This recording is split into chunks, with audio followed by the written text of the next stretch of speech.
Olá, meus queridos irmãos e irmãs, estamos de volta agora para o nosso terceiro vídeo do nosso encontro Conhecendo a Palavra. Já vimos a escolha das Bíblias, já vimos o significado do termo Bíblia, já vimos as línguas bíblicas.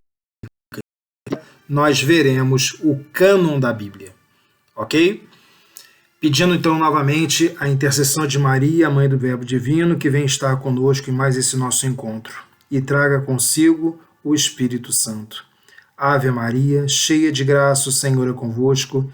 Bendita sois vós entre as mulheres e bendito é o fruto do vosso ventre, Jesus. Santa Maria, Mãe de Deus, rogai por nós, pecadores, agora e na hora de nossa morte. Amém. Em nome do Pai, do Filho e do Espírito Santo. Amém. Nossa Senhora, Mãe do Verbo Divino, rogai por nós. Bom, meus queridos, em primeiro lugar, já que vamos falar de cânon, o que significa cânon? Essa palavra é um termo grego que significa catálogo. Então, o cânon nada mais é do que um catálogo de livros. Nós sabemos quais os livros que nós temos. E esse cânon ele é diferente para os judeus, para os católicos e para os protestantes. Ok? Vamos ver por que isso aconteceu. Em primeiro lugar, o cânon dos judeus. Os judeus não aceitaram o Novo Testamento. Nós vamos ver depois as regras que eles utilizaram. Mas eles não aceitaram o Novo Testamento. Então, os nossos 27 livros, eles não aceitam. E, além do mais, tem 7 livros que nós temos, que os protestantes não têm e os judeus também não aceitam. Portanto, o cânon, o catálogo dos judeus, é formado por apenas 39 livros. Ok? 39 livros. Isso aí foi formado na Bíblia hebraica. Ok? A Bíblia hebraica, o texto massorético, já falamos dos massoretas no nosso último encontro, quando dissemos que os massoretas criaram os pontos que são as vogais. Então, o texto massorético, ou a Bíblia hebraica, 39 livros. Só o Antigo Testamento, e mesmo assim não aceitando os 7 livros que nós possuímos a mais. Além da Bíblia hebraica, surgiu, e eu vou falar depois no outro encontro para vocês sobre isso, uma comunidade muito próspera de judeus fora de Jerusalém, numa cidade do Egito, famosa pela sua biblioteca, que é a cidade de Alexandria. Então, em Alexandria, foram colocados outros 7 livros, formando a Bíblia grega, ou Septuaginta. Não vou falar agora sobre a história, sobre essa lenda dos 70 que escreveram essa Bíblia, porque nós vamos ter isso num outro encontro nosso, provavelmente o próximo, ok? Mas a Bíblia grega possui esses 7 livros. O cânon católico possui 46 livros do Antigo Testamento, ou seja, os 39 dos judeus e mais os 7 que estão na Bíblia grega, e os 27 livros do Novo Testamento. Então, 46 do Antigo, 27 do Novo, 73 livros. E a Bíblia protestante, ela aceita os 27 livros do Novo Testamento, só que dos livros do Antigo Testamento, ela também só aceita 39 como judeus. Então, na verdade, eles têm 66 livros. Então, recapitulando, os judeus têm 39 livros no cânon deles, os protestantes 66 livros, 66, e os católicos 73, 73. Aí alguém me perguntará imediatamente, diácono, por que essa diferença? Por que os protestantes têm 7 livros a menos e os judeus também, no Antigo Testamento? Bom, o que acontece? Quando houve a reforma de Lutero, né, e isso é interessante, porque hoje já há um movimento contrário, há notícias de que tanto os anglicanos quanto os luteranos estão começando a aceitar esses 7 livros, mas quando houve a reforma de Lutero, Lutero tomou uma postura de se posicionar contrário a tudo que a Igreja de Roma decidisse. Então, o que ele perguntava? Como é que a Igreja de Roma trata Maria? A Igreja de Roma venera Maria. Então, nós vamos tratá-la como uma mulher normal, que apenas deu à luz virgem e depois seguiu a vida dela com José e tendo outros filhos, que seriam os irmãos de Jesus. Já falamos sobre isso, sobre o termo ar, né? Depois, qual é a relação de Maria com o Jesus de natureza divina? A Maria é a mãe de Deus, a Theotokos. Então, para nós, Maria será apenas a mãe de Jesus, enquanto homem, a Christotokos, né? Então, a mãe de Cristo, não a mãe de Deus. Quantos sacramentos a Igreja de Roma aceita? 7. Não, nós só vamos aceitar 2. A Eucaristia e o batismo. Quantos livros do Antigo Testamento, qual é o cânon que a Igreja Católica Romana utiliza, a Igreja de Roma utiliza? Ela usa a Bíblia Hebraica, 46 livros do Antigo Testamento. Então nós vamos seguir os judeus e vamos ficar com os 39 livros da Bíblia Hebraica. Então, os católicos com a Bíblia grega, 46 livros, e os protestantes com a Bíblia Hebraica, 39. Ok? Então essa foi a grande questão. E quais são esses livros? Desses 7 livros, nós temos 4 livros históricos, que são Tobias, Judite, primeiro livro dos Macabeus, segundo livro dos Macabeus. Sapienciais, 2. Sabedoria, Eclesiástico, também chamado de Sabedoria de Jesus ben Sirac, Siracides ou Sirácida, são os nomes com que o livro do Eclesiástico é conhecido. E não confunda o Eclesiástico com Eclesiastes, porque Eclesiastes é aceito tanto pelos judeus, quanto pelos protestantes, quanto pelos católicos. É o Eclesiástico que gera o problema. Tá? O Eclesiástico só é aceito pelos católicos. E profético, um só, o livro de Baruch, ou Baruch, que foi o secretário e escriba do profeta Jeremias também. Então também escreveu um livro. Ok? Então, recapitulando os 7 livros. Tobias, Judite, primeiro e segundo livro dos Macabeus, Sabedoria, Eclesiástico e Baruch, ou Baruch. Ok? Esses são os 7 livros. E por que eles não aceitaram? Bom, o motivo eu já falei para vocês, mas eles alegam, tá, que esses livros eles são fantasiosos, trazem heresias. Então tem certos argumentos que são ridículos. Tá? Eles usam alguns argumentos muito ridículos. Por exemplo, eles criticam o livro de Tobias dizendo que é uma novela. Mas, de fato, o gênero literário do livro de Tobias, assim como o livro de Judite, é o gênero literário chamado de Midrax ou Agadá, que nada mais é do que uma novela. E uma novela onde o autor se preocupa em mostrar que, no final, Deus sempre pratica justiça e recompensa aqueles que lhe foram fiéis. Então, há uma lição de moral no final. Então, por que criticar isso? Então, só por causa disso não se pode ter um livro inspirado, um livro revelado, um livro sagrado? Isso não justifica. Poderia ser até um livro de comédia e Deus poderia simplesmente agir ali e transmitir ao homem uma mensagem muito importante. Então, isso não justifica de forma nenhuma, ok? E tem vários motivos. No caso de Judite, por exemplo, eles alegam também que haveria os fins justificariam os meios, porque Judite mata o general do exército inimigo, Holofernes, e ela embriaga e corta a cabeça dele fora, porque ele estava perseguindo a cidade dela, era uma cidade dos judeus.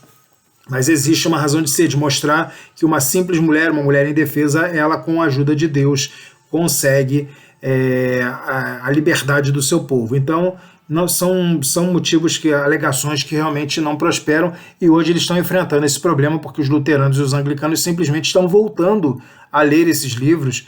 Então, realmente é uma confusão na cabeça deles muito grande. Ok? Bom, então já falamos aí sobre a questão dos 7 livros. E além desses 7 livros, existem alguns trechos de Daniel e de Esther, que também não são aceitos, tá? Porque eles não foram escritos em hebraico. E eu vou tentar encontrar aqui para poder passar para vocês quais são esses trechos. No livro de Esther, capítulo 10, versículo 4, até o capítulo 16, versículo 24. no livro de Daniel, capítulo 3, versículo 24 a 90, e os capítulos 13 e 14 também não são aceitos nem pelos judeus e nem pelos protestantes, somente nós que temos, ok? Por exemplo, no caso no finalzinho do capítulo de Daniel, no finalzinho do livro de Daniel, quando fala sobre Bel e o dragão, né? A crítica que eles fazem, que os protestantes fazem, é que ali há um incentivo a uma idolatria, mas muito pelo contrário, quem lê o capítulo vê justamente o contrário, que Daniel combate essa idolatria. Então, não tem a sua razão de ser. Uma outra coisa importante com relação ao cânon nós sabemos que existem livros, os livros que entraram no catálogo e que não entraram, né? Então, por exemplo, para nós católicos, os livros em que nunca houve um questionamento, sempre foram aceitos como inspirados, eles estão no cânon desde o princípio, e por isso são chamados de protocanônicos. Proto significa primeiro, ou desde o início, e canônico porque ele foi catalogado. Então, livros que sempre foram catalogados, desde o princípio foram catalogados. Então, Gênesis, Êxodo, Levítico, Números, Deuteronômio, Josué, Juízes, Ruth, 1º e 2º Samuel, 1º e 2º livro dos Reis, os livros das Crônicas. No caso do Novo Testamento, o Evangelho segundo Mateus, Marcos, Lucas, João, os Atos dos Apóstolos. Então, são livros em que nunca se questionou a inspiração desses livros, certo? Os livros que só foram reconhecidos depois porque houve algum tipo de problema, por exemplo, alguns hereges utilizaram uma passagem desse livro para justificar a sua doutrina, mas que depois de superada essa heresia, de declarada como heresia e o final dos seus seguidores, o livro foi reabilitado. Então foram reabilitados numa segunda etapa, daí deuterocanônicos, onde deutero é segundo e canônico catalogado. Então foram catalogados num segundo momento. Então esses 7 livros que nós temos e que os protestantes e os judeus não têm são livros deuterocanônicos, ok? E além do Antigo Testamento, existem no Novo Testamento também. Por exemplo, o livro do Apocalipse durante muito tempo foi considerado como um livro não inspirado, até que a heresia que utilizava passagens desse livro, se não me engano, o milenarismo, depois que foi superada essa heresia, o livro foi reabilitado.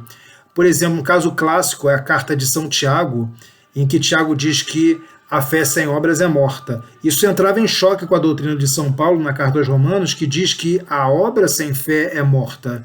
E aí entra o conflito da autoridade, porque Tiago era chamado de o irmão de Jesus, porque era primo próximo de Jesus, né?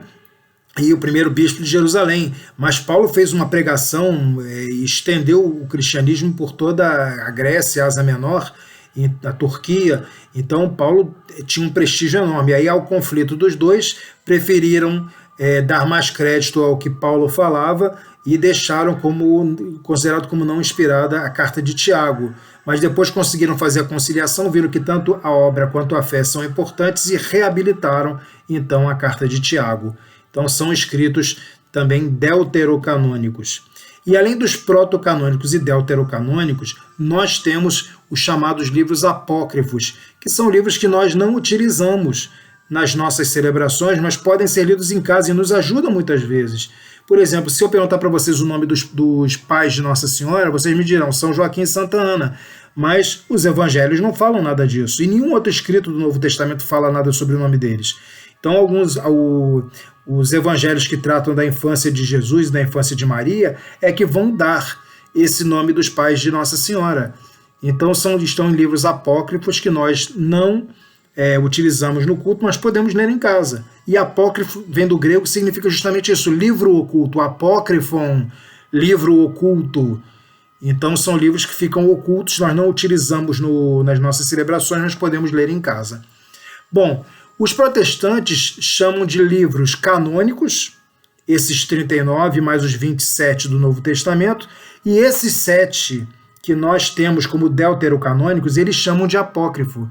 Mas apócrifo para eles é diferente do nosso, porque apócrifo para eles são livros que eles não consideram como inspirados, e nós consideramos os 7 como inspirados. Então, para nós, o que eles chamam de apócrifos, nós chamamos de deuterocanônicos.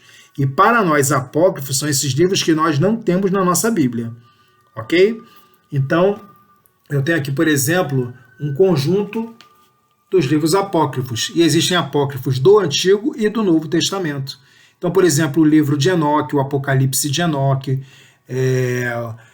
a história dos 12 patriarcas, temos a assunção de Moisés, dizendo que depois que Moisés morreu ele foi assunto aos céus também.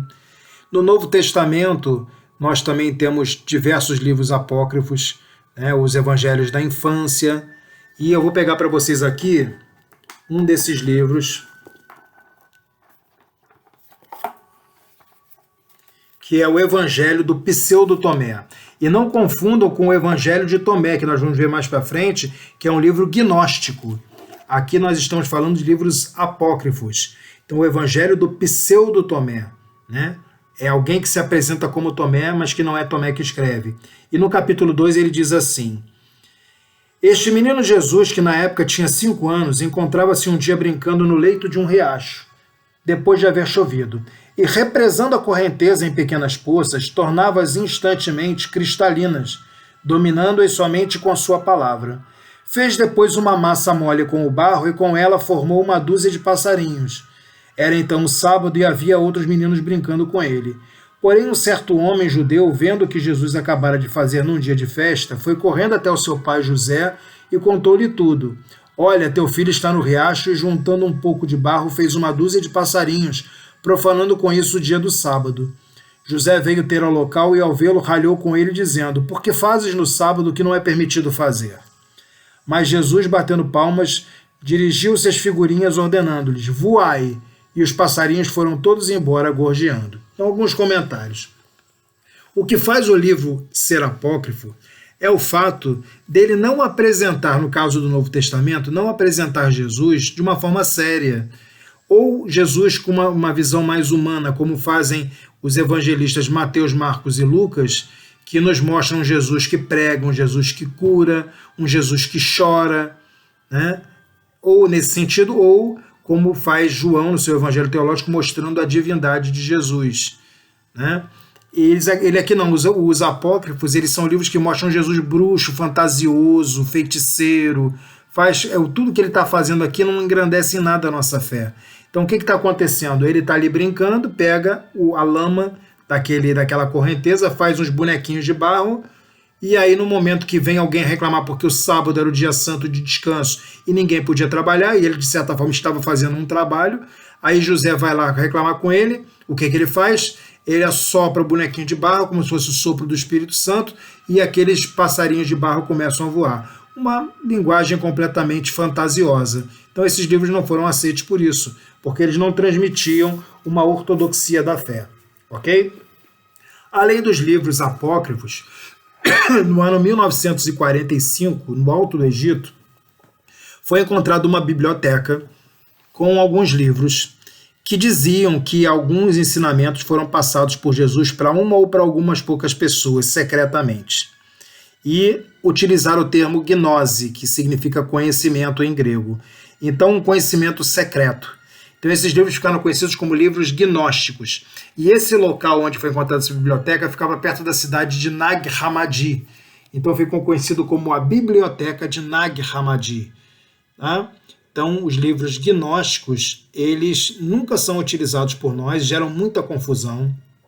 Alguns anos atrás foi publicado que havia o Evangelho de Judas, onde Jesus pedia a Judas que o traísse, porque era necessário que houvesse essa traição.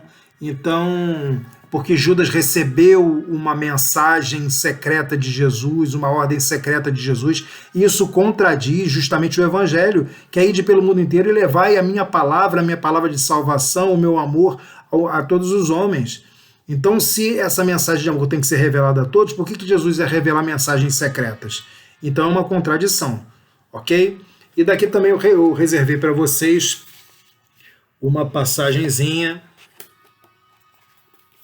do chamado Evangelho de Tomé. Aí não é o Pseudo Tomé, é o Evangelho de Tomé, que é um gnóstico. E diz assim, começa assim: estes são os provérbios secretos que o Jesus vivo falou e que Judas Tomé, o dídimo, escreveu. Então, vejam só, provérbios secretos. E ele disse: quem quer que encontre a interpretação destes provérbios não provará a morte. Não é uma doutrina cristã, que diz que não vai morrer porque encontrou esse ensinamento secreto. Jesus disse: deixai aquele que busca continuar buscando, até que encontre. Quando encontrar, se tornará aflito. Quando se tornar aflito, será surpreendido e reinará acima de tudo. Então, Jesus revela uma mensagem secreta, aquele ser iluminado recebe essa mensagem secreta e se torna como que um imperador de todos os demais. Então, esses são chamados livros gnósticos, ok? Então, para nós encerrarmos, recapitulando, temos livros no catolicismo protocanônicos, desde o início a revelação, a inspiração foi reconhecida, deuterocanônicos passaram por um período de dúvidas e depois foram habilitados, apócrifos são lidos, mas não nas assembleias, e gnósticos revelam ensinamentos secretos, o que não condiz com o cristianismo. Para os protestantes, livros canônicos, que são os aceitos, e livros apócrifos, que são os que eles não aceitam. Ok? Bom, hoje vamos ficar por aqui. No nosso próximo encontro, nós vamos poder trabalhar os grupos de livros, os chamados blocos. Nós vamos ver como é na Bíblia cristã ou católica e como é na Bíblia, a Bíblia hebraica. Vamos falar sobre a Septuaginta, que eu já mostrei para vocês hoje, a Bíblia hebraica. Vamos falar sobre a Vulgata, que é a tradução que São Jerônimo fez para o latim. E vamos falar um pouquinho sobre interpretação bíblica, ok? Falando sobre o sentido literal e o sentido espiritual da palavra de Deus. Muito obrigado pela presença de vocês. Lembrando aqui novamente, esse é o nosso e-mail. Podem escrever para mim sem problema nenhum. luizahlbarbosa@hotmail.com.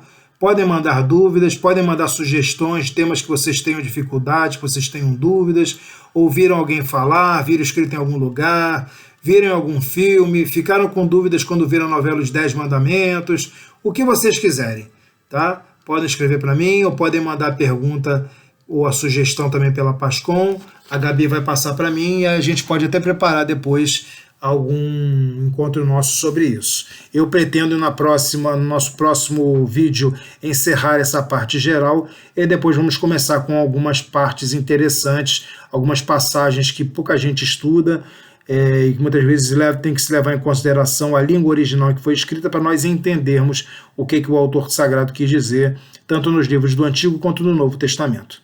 Ok? Muito obrigado pela presença de vocês. Vamos fazer a nossa oração final. O Senhor esteja convosco, Ele está no meio de nós. Por intercessão de São Cristóvão, abençoe-vos o Deus Todo-Poderoso, Ele que é Pai, Filho e Espírito Santo. Amém. Que todos tenham uma semana ótima, muito abençoada. Shavua Tov. Até o nosso próximo encontro, Leit Haot, e que a paz de Deus fique no coração de todos vocês. Shalom Aleichem.